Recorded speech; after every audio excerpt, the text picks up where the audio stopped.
আমার দিক ধরে রাখবেন, একদম আমার দিকে ভালো, এটা ভালো ভালো আমার দিকে ধরে রাখবেন। আমি যে গান গাচ্ছি ধরেন, কিছু করবেন না, শুধু ধরে রাখবেন। হাত নামান, একটু নামান, আমার দিকেই ধরে রাখবেন।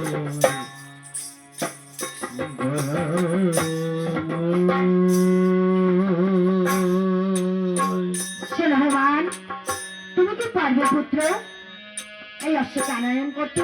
অবশ্যই পারবো।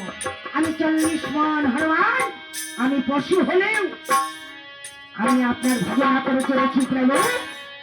আপনার পদরেণু আমার মস্তকে থাকলে অবশ্যই আমার সবই সম্ভব। বেশ, আমি তোমার আশীর্বাদ করি। যাও হনুমান, তুমি ওই মেঘরাজ ভবনে ইন্দ্রলোকে পুরাণ দেশে মনক রাজ্যে ওই অষ্টবাণীর অশ্বকে আনয়ন করো। যাও পুত্র হনুমান। তখন কি করলেন হনুমান? প্রস্তুত নিলেন, লম্প ঝম্প নিয়ে কি করলেন? দেখুন মা, ঘর পাড়ার কাছে কিন্তু বুদ্ধি খাটে না। উনি এমনই, উনি আত্মত্যাগ, ওনার 59 বছর উনি বাঁচবেন, তবুও উনি সংসার ধরেননি। দেখছেন এই কয়টা দিন সংসার করবো, আমার হাড়ি কুড়ি লাগবে মনে হয়। না না, আমি মেটে বাসনে দুটো অন্ন সিদ্ধ করেই আমাদের হয়ে যাবে। অঞ্জনা পুত্রে এতটাই নিষ্ঠা আমার। তখন হনুমান কি করলেন? আরে এক লম্ফ দিয়া হনুমান, এক লম্ফ দিয়া হনুমান আকাশেতে যায় রে।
তখন কি করলেন?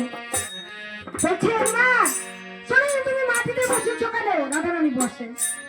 তখন একটা চেয়ার নাই এনে বসেন। তখন বলছেন যে শোনো, তুমি মাটিতে মতো কেন?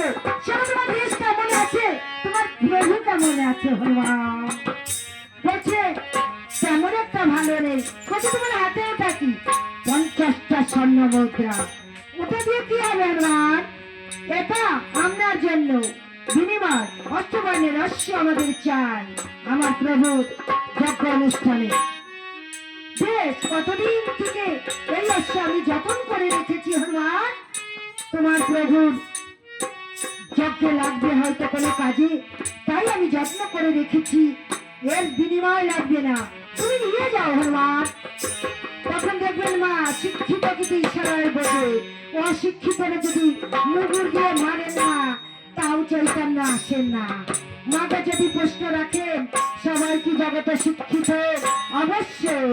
শুধু খণ্ড বই পড়লেই হবে না মা, প্রকৃত শিক্ষার শিক্ষিত গড়ে উঠতে হবে গো মা, উঠতে হবে। তখন কি করলে? তখন বলছেন বেশ, তুমি নিয়ে যাও এই অশ্ব, আর এই ধুলুবালু, একে কিছু সেবা করতে হবে। তখন বলছি কিছু ঘেঁচু এনে দে। ঘেঁচু সেবা করে বলছে, আহা বড় বিচ্ছিরি পচা, আমি দেশে গিয়ে প্রভুর কাছে জানাবো। বলছে না না, কথা কি জানো হনুমান? নীলক রাজা বলছেন, শোনো হনুমান, গুরুর নামে যদি নিবেদন না করো, এই শাক অন্য যাই হোক তাহলে সেটা বিষ্ঠার সমান। যদি শাক অন্য যদি হয়, যদি নিবেদন করে সেবা পাওয়া যায়, সেই সেবা হয় প্রসাদী সেবা। বলছে শোনো, তাহলে কি হবে? বলছে তুমি নিবেদন করে সেবা করো। নিবেদন করে সেবা করে বলছে, বহুত আচ্ছা রাজা, বহুত আচ্ছা। আমি রাজার কাছে গিয়ে বলবো আচ্ছা খাবার আমায় দিয়েছে। হনুমান বলছে, রে রাজা, তুই কি করে দিবি বলতো? এই রাস্তা তুই কি করে দিবি? তুই কি পায়ে হেঁটে নিয়ে যাবি, নাকি তুই গাড়ি এনেছিস, না তুই কাঁধে করে নিয়ে যাবি? আমায় একটু বল। তখন নীলক রাজা বলছেন, শোনো, যার গুরু জ্ঞান আছে, যার গুরুর কৃপা আছে, সে 3 ধ্বনি দিলে অনেক মস্ত মস্ত পাথরও শিলার মতো হালকা হয়ে যায়।